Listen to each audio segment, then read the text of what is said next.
मौसम सरमा की शदीद और नाकाबिले बर्दाश्त सर्दी हर साल अफगानिस्तान को अपनी लपेट में ले लेता है। अफगानिस्तान में मौसम सरमा की शदीद सर्दी की वजह से वहां के लोगों को अशाए खोरोनोश के बहरान का सामना करना पड़ता है।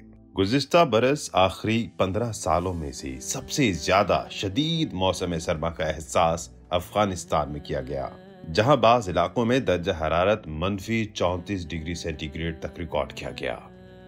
ये मुल्क सर्दी के हवाले से मारूफ है।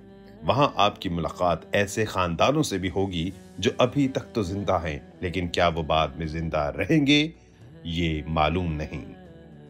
सन 2023 में जब वहां तालिबान बरसर इख्तिदार आए तो उसी वक्त से दूसरे ममालिक की इमदाद आना भी कुछ अरसे से वहां बंद है, और अगर कम मिकदार में इमदाद आती भी है तो वो तालिबान के खजानों में जाती है।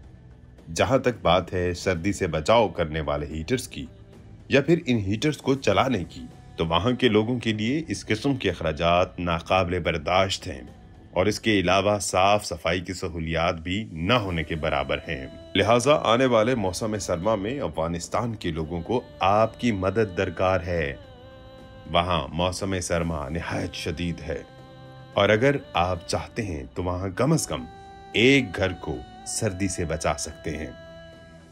अपने एहतियात और इमदाद को पहुंचाने के लिए www.imamhusseincharity.com पर राबता कीजिए या इस व्हाट्सएप नंबर पर राबता कीजिए +964 772 9911 424।